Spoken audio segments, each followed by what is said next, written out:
무더위 가운데 예배하는 우리 모든 성도들에게 우리 영을 새롭게 하시는 생수의 강이 넘쳐 흐르기를 기도합니다.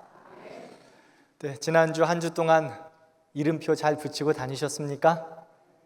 네, 우리의 이름표 주님 앞에 서는 그날 때까지, 하나님 앞에 섰을 때도 하나님, 내 이름표 그리스도인 자신 있게 이야기할 수 있도록 날마다 우리에게 그리스도의 향기가 풍성하게 전달되기를 기도합니다.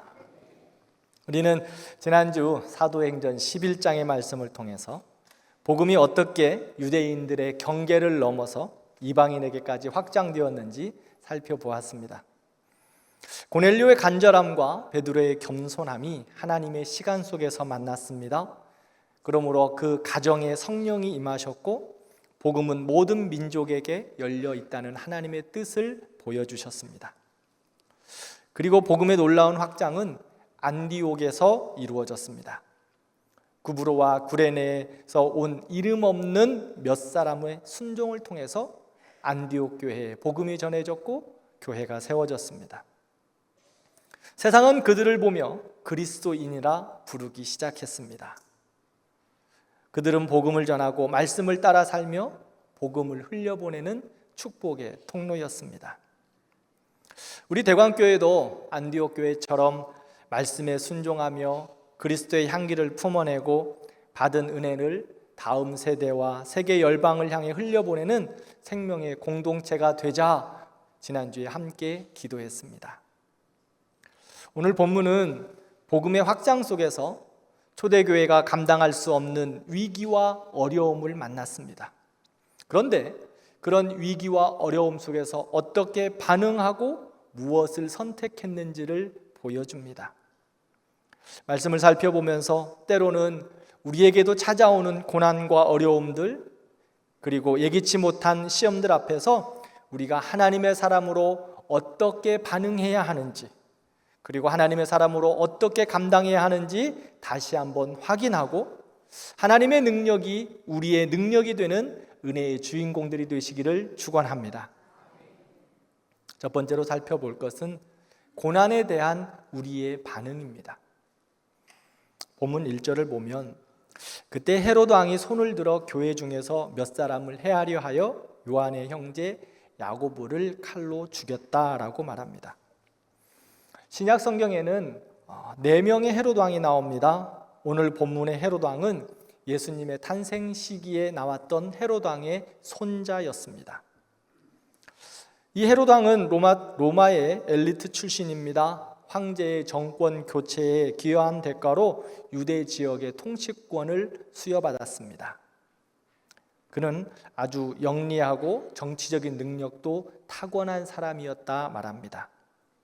그래서 유대 총독으로 유대 민족의 민심을 장악하기를 원했습니다. 이 헤로드 왕이 살펴보니까 유대를 이끄는 정치적, 종교적, 사회적 리더들은 유대 종교 지도자들이었습니다. 헤롯은 그들을 자기의 정치적인 후원자로 만들고 안정적으로 유대 통치를 하려고 했습니다. 그래서 유대의 종교 지도자들이 좋아하는 일들을 하기로 마음을 먹었습니다. 무엇인지 알아보니까 종교 지도자들이 좋아하는 것은 교회를 핍박하는 일이었습니다. 그래서 헤롯은 교회를 핍박하며 예루살렘 교회의 지도자였던 야고보를 처형했습니다. 그런데 3절을 보면 유대인들이 이를 보고 기뻐했다 성경은 말합니다. 그러자 헤롯이 계속 교회를 핍박하며 베드로를 죽이려고 그를 잡습니다. 계속해서 교회의 리더들을 잡아 죽이면 교회는 망하고 자기의 정치적인 입지와 인기는 더욱 강화될 것이라고 생각했기 때문입니다. 베드로를 잡았습니다. 그런데 그 기간은 무교절이었습니다. 무교절은 이스라엘이 출애굽한 것을 기념하는 유월절이 포함된 7일간의 최고의 명절입니다. 유대인들의 명절 중 아주 가장 좋아하는 명절 중에 하나이기도 하죠.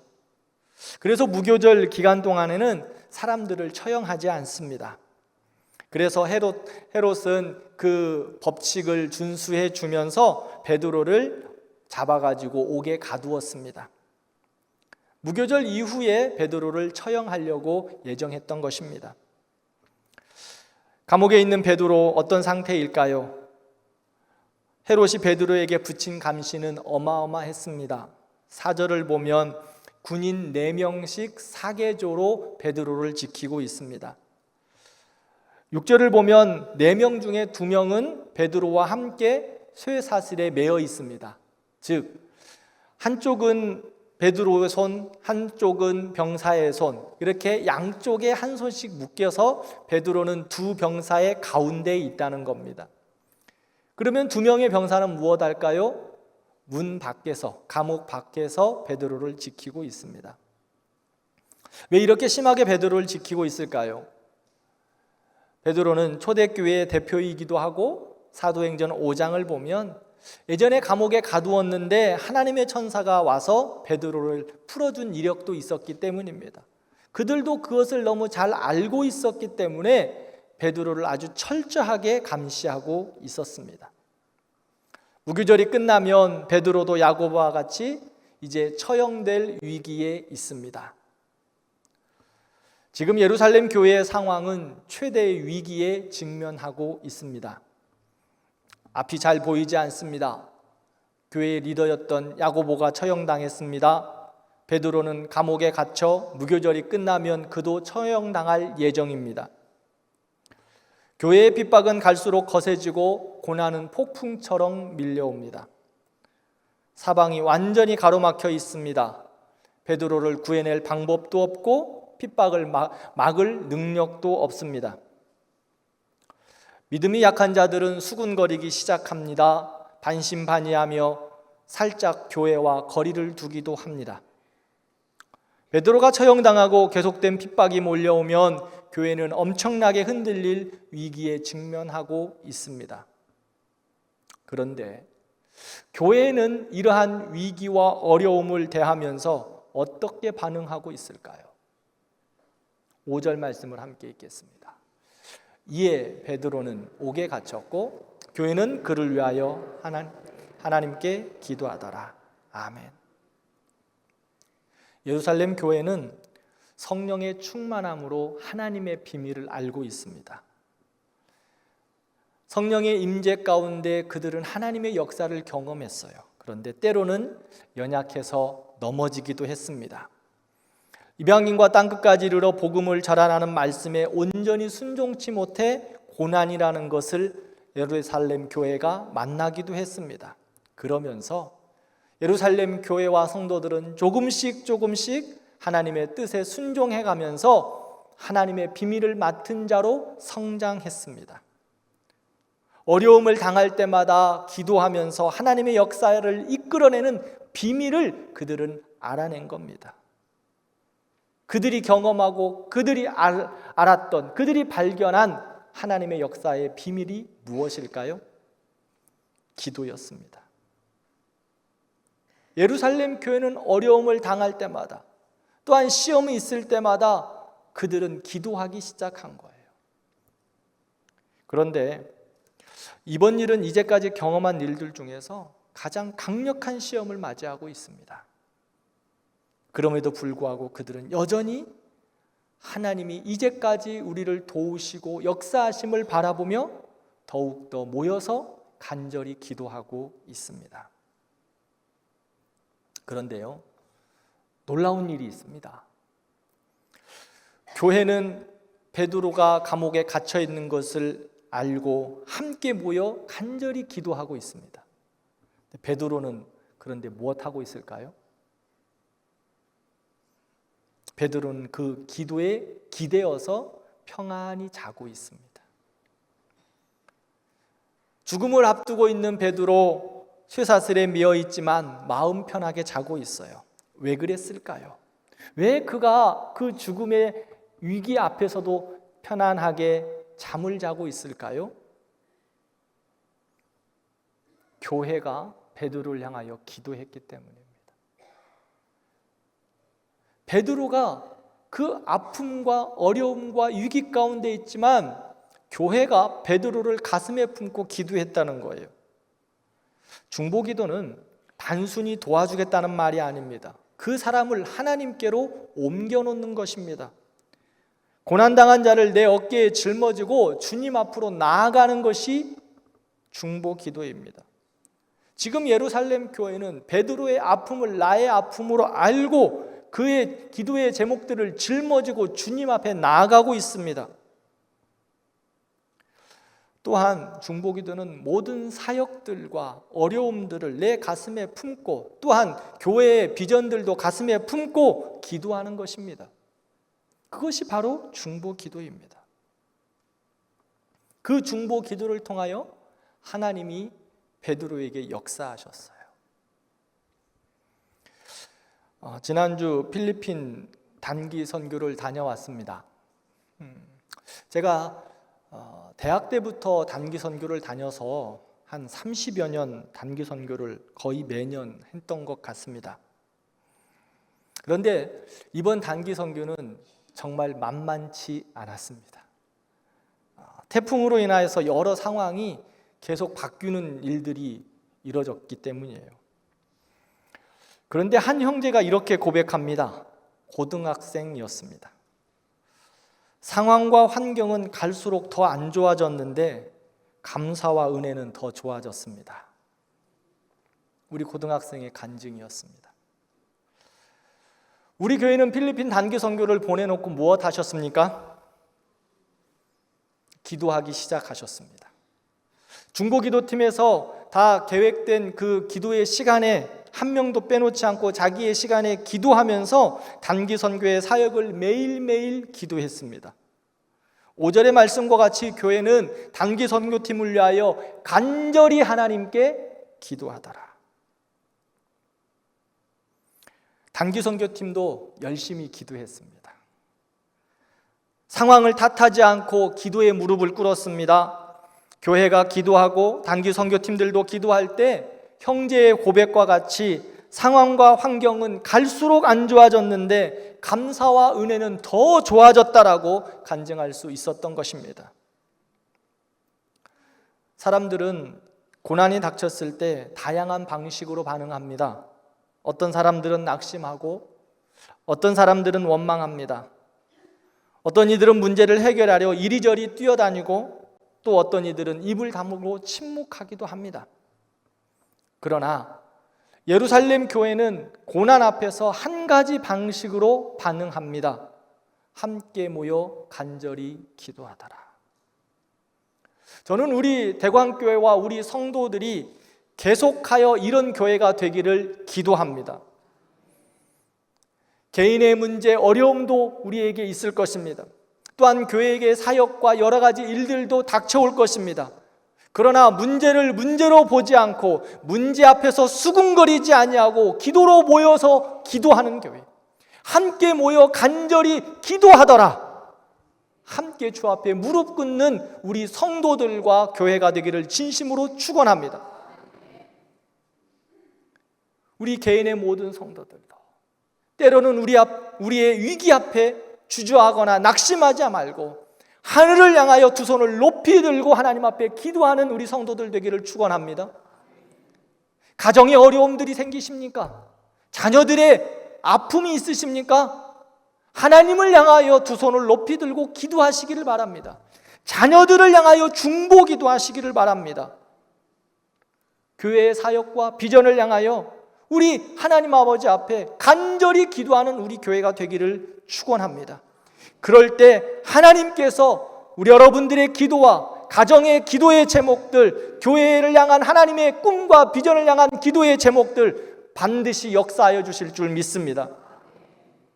사랑하는 성도 여러분, 기도는 무능한 이의 마지막 선택이 아닙니다. 하나님의 능력을 나의 능력으로 붙잡는 가장 최고의 선택입니다. 그것이 바로 믿음의 반응이에요. 기도는 현실을 부정하는 것이 아닙니다. 어려움을 부인하지 않습니다. 그러나 그 현실 너머에 역사하시는 하나님을 바라보는 겁니다. 중보기도는 현실 너머에 역사하시는 하나님을 바라보며 그 기도의 제목을 우리의 가슴에 품는 것입니다. 형제의 기도 제목을 내 안에 품는 겁니다. 가정의 기도의 제목을 내 안에 품는 것입니다. 그렇게 기도할 때 하나님이 역사하세요. 기도는 하나님의 보좌를 움직이는 능력이 있습니다. 예루살렘 교회도 야고보의 순교와 베드로의 투옥으로 두려움에 빠질 수 있고 낙심하여 흩어질 수도 있었습니다. 헤롯의 그런 여러 핍박을 통해 도망할 수도 있었습니다. 그러나 교회는 오히려 함께 모여 더욱 간절히 기도했다라고 성경은 말합니다. 여기서 간절히 기도했다는 것은요, 지속적으로 힘써 기도했다는 겁니다. 끊임없이 기도했다는 거예요. 마음을 다하여 기도했다는 겁니다. 이것이 바로 초대교회의 능력이었습니다. 그들은 지금 교회의 위기에 직면해 있습니다. 함께 모여 기도했습니다. 야고보가 죽었습니다. 베드로는 잡혀갔습니다. 슬픔 앞에서 기도했습니다. 불가능한 현실 앞에서 기도했습니다. 기도는 그들의 유일한 무기였습니다. 최고의 무기였습니다. 지금 우리의 힘으로 뚫을 수 없는 어떤 장벽에 막혀 있는 성도들 계십니까? 때로는 위기와 어려움이 지금 내 앞에 가로막고 있지는 않으십니까? 절망하지 말고 빨리 기도할 수 있기를 바랍니다. 복잡하게 생각하지 마십시오. 고민하지 마십시오. 계산하지 마십시오. 빨리 기도의 무릎을 꿇기를 바랍니다. 우리의 어설픈 지혜와 능력에 더 이상 머뭇거리지 마시기 바랍니다. 위기가 오고 고난이 오면 하나님의 사람들은 먼저 하나님을 찾아가는 겁니다. 우리의 삶에서 넘어져도 우리는 하나님 앞에 넘어져야 합니다. 하나님 앞에 넘어지면 하나님이 붙드시고 하나님이 살려줄 줄 믿습니다. 사방이 막혀 있습니까? 답답하십니까? 그러면 하늘문을 향하여 손을 드시기 바랍니다. 하늘문은 열려 있습니다. 제가 이렇게 또 설교하면 혹시 지금 마음에 목사님 저는 믿음이 없어서 내가 기도해도 무엇이 될까? 그런 생각하고 계시는 성도 분명히 계실 겁니다. 나는 초신자인데 나는 믿음이 없어서 내가 뭐 기도하면 이루어질까? 아니요. 아닙니다. 하나님의 사람들에게 주신 최고의 능력, 최고의 비밀, 그것은 기도예요. 그러기에 나의 믿음의 약하고 강하고의 문제가 아니라는 거예요.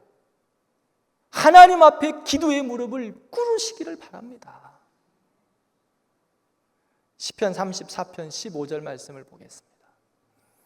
여호와의 눈은 의인을 향하시고 그의 귀는 그들의 부르짖음에 기울이시는도다. 아멘. 우리 하나님은 환난을 당하고 어려움을 만났을 때, 답답한 일들이 생겼을 때 하늘을 향하여 손을 들고 기도하는 하나님의 사람을 주목하여 보십니다. 하나님의 사람, 의인이라고 하는 것은 하나님의 자녀거든요. 우리가 기도할 때 하나님이 우리를 주목하여 보시는 거예요. 그리고 우리의 기도에 귀를 기울이십니다. 크게 말하지 않아도 돼요.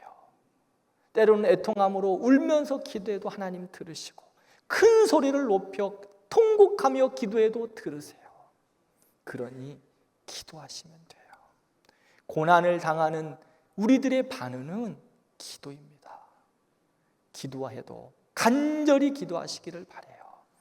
그냥 하나님 알아서 해주세요 하고 끝내지 말고 오늘 예루살렘 교회 성도들처럼 지속적으로 마음을 다하여 끊임없이 시간을 투자해서 기도하는 우리 성도들 되기를 바랍니다.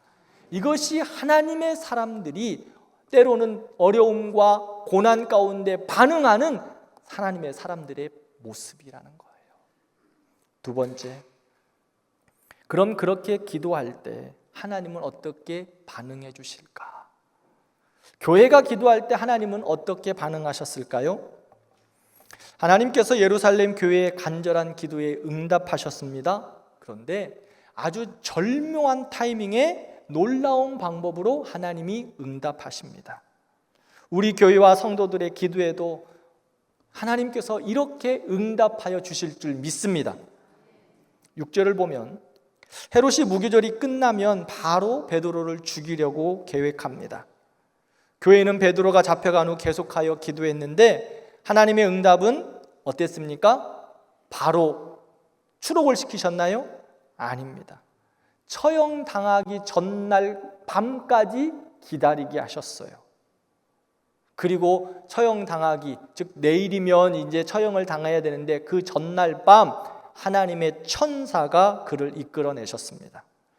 우리의 생각에는 조금 빨리 이끌어내셨으면 좋을 텐데 하나님의 시간은 우리가 원하는 시간과 전혀 다름을 보여주고 있습니다. 하박국 2장 3절 말씀 함께 읽겠습니다. 이 묵시는 정한 때가 있나니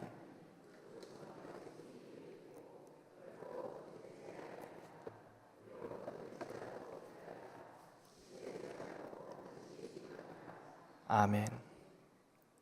우리가 볼 때는 또 아니 내가 원하는 것은 하나님의 계획과 응답이 더딘 것처럼 느껴질 때 있습니다. 그런데요, 하나님 앞에 기도할 때 하나님의 응답은, 하나님이 우리에게 해주시는 반응은 우리에게 가장 알맞는 맞춤형의 은혜로 응답하여 주실 줄 믿습니다. 가장 최상의 시간, 가장 최고의 방법으로 응답하여 주신다고 말씀합니다. 베드로는 순교를 앞두고 평강 가운데 숙면하고 있습니다. 이때였습니다. 베드로의 감옥에 갑자기 주의 천사가 나타났는데 옥중에 광채가 빛납니다. 주의 천사가 베드로의 옆구리를 쳐서 깨웁니다. 베드로 참 대단한 사람이죠. 내일 차형을 당할 텐데 얼마나 잠을 자고 있으면, 편하게 자고 있으면 주의 천사가 왔는데도 깨닫지를 못해요. 그래서 살짝 깨운 것도 아니에요. 주의 천사가 쳐서 깨웠어요. 이것은 베드로가 이제까지 성숙해져서 죽음의 위기 앞에서도 전혀 요동함이 없는 믿음을 가지고 있는 모습을 볼 수 있어요. 왜 그랬을까? 제가 서두에서도 이야기했죠. 베드로의 믿음이 성숙함도 있습니다. 그러나 계속된 교회가 그를 향하여 중보 기도했을 때 하나님께서 베드로를 은혜의 장중에 덮으셨어요. 그러기에 베드로는 그렇게 평안하게 지낼 수 있는 겁니다. 그런데 신비한 일이 더 있어요. 주의 천사가 베드로를 쳐서 깨울 때 베드로의 손에 무엇이 있었습니까? 쇠사슬로 묶여 있었죠. 쇠사슬이 자연스럽게 풀어졌습니다. 로마 감옥의 쇠사슬은 도끼로 찍어도 쉽게 끊어지지 않을 만큼 견고했다고 합니다. 그런데 양손에 병사들과 함께 묶였었던 쇠사슬이 종이짝처럼 풀어졌습니다. 주의 사자가 베드로에게 띠를 띠고 신을 신고 겉옷을 입고 따라오라고 합니다. 베드로는 이제 나의 사명을 다했구나 생각하고 순교의 영광을 바라보면서 평안하게 자고 있었는데, 옷도 다 벗어놓고 평안하게 자고 있었는데 하나님이 그를 깨우시고 너는 아직 사명이 남았다 말씀하시면서 데리고 가시는 거예요. 베드로가 비몽사몽간에 주의 천사를 따라갑니다. 2명의 파수를 지났는데 아무도 그를 제지하지 않습니다. 시내까지 들어갔습니다. 마지막 문은 거대한 쇠문이었습니다. 이스라엘 예루살렘 성 안으로 들어가려고 하면 거대한 쇠문이 있습니다. 보여주세요. 예루살렘 성전에 들어가기 위한 쇠문입니다. 이 문은 두세 사람이 문을 열고 닫아도 할 수가 없을 정도로 아주 큰 문이고 또 무거운 문입니다. 그런데 그 문이 어떻게 되었습니까? 오늘 성경에 보면 저절로 열렸습니다. 자동문의 원조는 우리 하나님이십니다. 그리고 베드로가 시내 한 거리를 지나서 주의 천사가 이제 베드로에게서 떠났습니다. 베드로를 가두려고 2중, 3중 장치를 했지만 주님의 천사가 오니까 베드로는 감옥을 제 집 드나들듯이 아주 편안하게 자유롭게 왕래했습니다. 어려움이 크고 작은 것은 우리의 수준에서 크고 작고를 느끼는 겁니다. 그런데 하나님의 수준에서는 어떨까요? 다 똑같습니다. 쇠문이 아무리 크다고 할지라도 하나님의 수준에서는 우리 집 앞집 문 여는 거하고 똑같다는 거예요. 그러므로 우리의 모든 일에 있어서 크고 작음은 문제가 되지 않습니다. 하나님이 일하시면 가능하기 때문입니다. 그러면 어떻게 하면 하나님이 역사하십니까? 기도하면 하나님이 일하십니다. 기도하면 하나님이 역사하십니다. 기도하면 하나님이 하나님의 천사를 보내셔서 모든 일들을 정리하십니다. 기도에 대한 하나님의 반응입니다. 사랑하는 성도 여러분, 기도는 우리가 원하는 기적을 만들어내는 것은 또한 아닙니다. 그러나 기도는 하나님의 마음을 움직입니다. 하나님이 영이 역사하시는 겁니다. 그러므로 하나님의 영이 오면 기적은 따라오는 겁니다. 우리는 기적을 이야기하지만 하나님은 하나님의 영이 오심을 이야기하고 있다고요. 그러므로 우리는 하나님이 우리와 함께 하심을 기도하는 거예요. 그 기도 가운데 하나님은 응답하세요. 때로는 현실을 바꾸는 기적을 베풀어 주십니다. 감옥의 문이 열립니다. 쇠사슬이 풀어집니다. 베드로가 석방되는 실제적인 응답이 있었습니다. 사랑하는 성도 여러분, 하나님은 예전이나 지금이나 영원까지 동일하십니다. 베드로의 쇠사슬을 끊어내신 하나님이 우리의 쇠사슬도 끊어내실 수 있습니다. 베드로의 막힌 담을 하나님이 헐어주셨듯이 우리가 기도할 때, 성도들이 기도할 때 막힌 담을 헐어주실 줄 믿습니다. 지금도 하나님은 능력으로 역사하시는 우리의 하나님이십니다. 그러므로 우리는 하나님 앞에 나아가는 겁니다. 기도하지 않으면 하나님의 역사를 경험하지 못합니다. 아니, 우리에게 하나님의 은혜를 베풀어 주심에도 불구하고 깨닫지를 못합니다. 기도하지 않으면 감옥의 문은 닫힌 채로 남아 있습니다. 쇠사슬은 계속 우리를 엮어매고 있을 것입니다. 기도하지 않으면 하나님의 때와 하나님의 방법을 오해하며 낙심하고 원망하게 됩니다. 그러나 교회는, 성도는 기도할 때 하나님의 응답을 경험합니다. 오늘 우리도 마찬가지입니다. 가정의 문제, 자녀의 문제, 건강의 문제, 교회의 사역과 다음 세대의 비전을 놓고 낙심하거나 두려워할 필요 없습니다. 말씀 앞에서 다시 무릎을 꿇는 것입니다. 간절히 모여 기도하는 겁니다. 그러면 하나님은 오늘 또 가장 선하신 때에 가장 선한 방법으로 우리에게 반드시 응답하여 주실 줄 믿습니다. 야고보서 5장 16절 말씀 지금 화면에 나오나요? 같이 읽겠습니다. 의인의 간구는 역사하는 힘이 큼이니라. 아멘. 이 말씀이 우리 교회와 성도들의 삶과 기도의 제목에 현실이 되기를 축복합니다. 기도는 선택이 아니라 생명줄입니다. 기도는 옵션이 아니라 우리의 필수입니다. 그러므로 오늘 이 시대에 믿음을 지키기 어려울 때일수록 더욱 간절히 기도하는 겁니다. 시험이 더 많을수록 더욱더 치열하게 기도하는 겁니다. 때로는 눈물이 있을수록 더 끈질기게 주 앞에 기도하는 겁니다.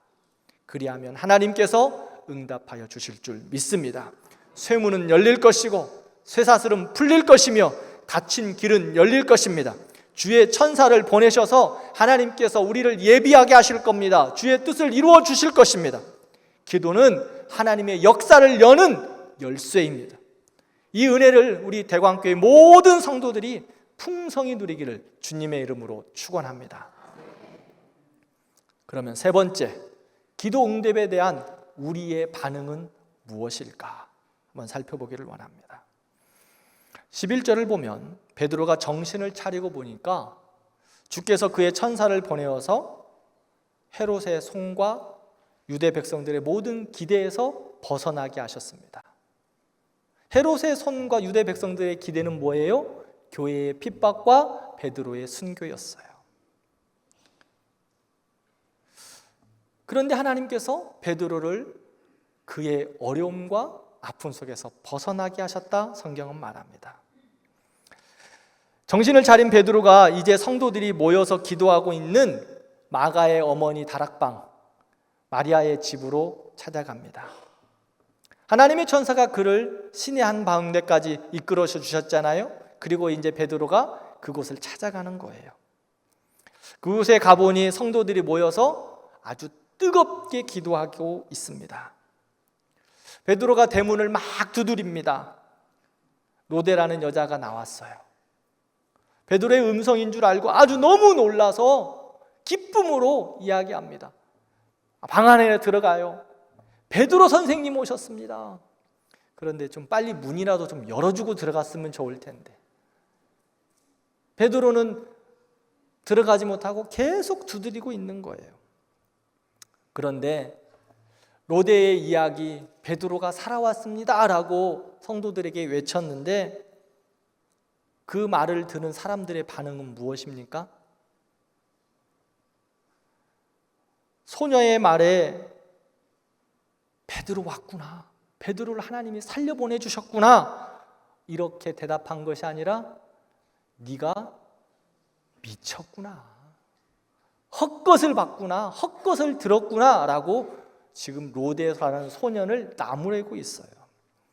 그래도 로데가 계속해서 베드로가 왔다고 말하니까 베드로 천사가 왔다 왔나 보다 라고 로데를 진정시킵니다. 그런데 계속해서 대문 두드리는 소리가 납니다. 그들이 문을 열어주자 로데의 말대로 베드로가 살아왔습니다. 그들은 베드로를 보고 놀랐다고 말합니다. 다른 성경의 표현으로 보면 기절초풍했다고 말합니다. 지금 내일 아침 사형당할 사람이 돌아왔으니 기절초풍하지 않을까요? 그리고 베드로가 안으로 들어가 조용하게 하나님께서 자기에게 행하신 일들을 성도들에게 이야기합니다. 사랑하는 성도 여러분, 이 마가의 다락방에서 베드로의 안전과 석방을 위해서 예루살렘 교회는 기도했습니다. 그런데 베드로가 살아 돌아왔는데 어떻게 감옥에 있는 베드로가 여기에 올 수 있느냐, 어떻게 살아 돌아올 수 있느냐, 그들은 믿지를 않습니다. 설마. 기도하면서도 이 마음 한 구석에 설마 기도한 대로 응답이 되겠어? 기도의 응답을 받았음에도 불구하고 믿지를 않는 거예요. 우리는 기도하면서 이런 어리석은 우를 범하고 있지는 않습니까? 기도할 때는 진심이었는데 정작 하나님이 그 기도에 응답하시면 당황을 해요. 설마 이게 기도의 응답일까? 기도는 하는데 믿음이 없어요. 그러니까 기도도 하지 않아요. 좀 믿음이 있어서 기도하는데 기도의 응답에 반응하지 않는 거예요. 기도를 해놓고 결정적인 순간에는 하나님을 믿지 않는 것 같습니다. 그런데 하나님은 참 우리를 긍휼히 여겨주세요. 그런 믿음 없는 우리에게도 하나님은 응답하십니다. 이것이 바로 은혜입니다. 그러므로 믿음 없이 기도하면 안 되지요. 그러나 믿음이 부족하다고 해서 기도를 포기해서는 안 됩니다. 초신자도 또 우리가 예수님을 믿는 모든 사람도 우리의 연약함도 다 가지고 하나님 앞에 기도하는 거예요. 하나님은 우리의 연약함을 아시고 그 기도에 응답하시는 긍휼의 하나님이세요. 그러므로 우리는 기도하는 거예요. 사랑하는 성도 여러분, 기도의 마침표는 믿음입니다. 믿음을 가지고 기도하십시다. 예수님 분명히 말씀하셨어요. 마태복음 21장 22절 말씀 함께 읽겠습니다. 너희가 기도할 때 무엇이든지 믿고 구하는 것은 다 받으리라 하시니라. 아멘. 어떻게 구해야 합니까? 구하는 것은 다 받으리라고 말씀하신 믿음을 가지고 구하셔야 됩니다. 믿음 없는 기도 허공치는 헛소리입니다. 그냥 공허한 외침일 수 있습니다. 그러나 믿음의 기도는 하나님의 보좌를 움직이는 강력한 능력입니다. 우리는 기도해야 합니다. 그러나 동시에 믿음을 가지고 기도하시기를 바랍니다. 오래전 한 농촌 마을에서 있었던 이야기입니다. 그의 여름은 올해 우리나라처럼 유난히 더웠던 것 같습니다. 그래서 가물어서 농가 밭이 모두 말라버렸어요. 성도들이 교회에 모여 마을을 위해서 특별히 기도하기로 작정하고 기도회를 드립니다. 하나같이 진지한 마음으로 진심을 다하여 모였습니다. 그리고 간절하게 하나님께서 비를 내려주시기를 기도했어요. 그런데 그 수많은 사람들 중 오직 한 아이만 무엇을 갖고 왔을까요? 우산을 가져온 거예요. 비가 오기를 기도했는데 다 우산들은 생각지도 못하고 한 아이만 믿음의 기도를 드리며 비가 올 거야 생각하고 우산을 가지고 왔어요. 모두가 기도는 했지만 진짜로 비가 올 것이라고 믿고 준비한 사람은 아이 하나뿐이라는 거예요. 우리는 어떤 마음으로 기도하고 있습니까? 정말로 하나님이 응답하실 것을 믿고 우산을 준비하고 있습니까? 예루살렘 교회도 베드로를 위해 간절히 기도했어요. 그러나 정작 베드로가 문 앞에 서 있을 때 그들은 믿지 못하고 말합니다. 네가 미쳤구나. 혹시 이 모습이 우리의 모습은 아닙니까? 주님이 기도 응답을 해주셨음에도 불구하고 믿지 못하고 깨닫지 못하는 모습. 그러나 사랑하는 성도 여러분, 그럼에도 불구하고 여전히 기도 가운데 하나님은 역사하실 줄 믿습니다. 그러므로 기도해야 됩니다. 믿음이 약해도 기도하면 하나님은 일하십니다. 그리고 우리의 믿음을 자라게 하십니다. 그러나 더 큰 응답, 더 기도의 역사, 더 놀라운 기적을 바라보며 믿음으로 구하는 우리 성도들 되기를 축원합니다. 의심하는 순간 하나님의 예비하신 엄청난 영광과 축복을 스스로 닫아버리는 것입니다. 그러므로 기도하고 의심하지 말아야 합니다. 하나님은 내가 기도하는 것보다 더욱 크게 응답하실 하나님이십니다. 열심히 기도했지만 설마 이런 믿음 없는 모습이 우리에게 없기를 바랍니다. 이제는 기도만 하는 것이 아니라 믿음을 가지고 기도하는 거예요. 그리고 믿음으로 반응하는 우리 교회가 되기를 바랍니다. 우산을 준비하는 믿음의 사람들이 되기를 바랍니다.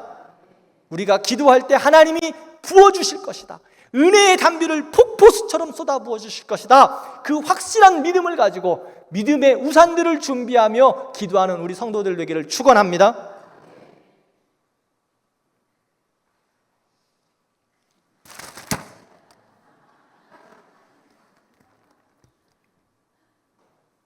하나님께서는 우리에게 은혜를 부어주시기 위하여 준비하고 계세요. 믿음의 우산을 피십시오. 기도에 무릎을 꿇으십시오. 믿음으로 기도하며 믿음의 우산을 준비하여서 하나님의 기적이 우리 성도들의 기적이 되기를 진심으로 축원합니다. 그렇게 기도할 때 하나님은 닫힌 문을 여시고 광야의 길을 사막의 강을 만들어 주실 것입니다. 상상할 수 없는 하나님의 방식으로 우리에게 은혜를 베풀어 주실 줄 믿습니다. 기도하겠습니다.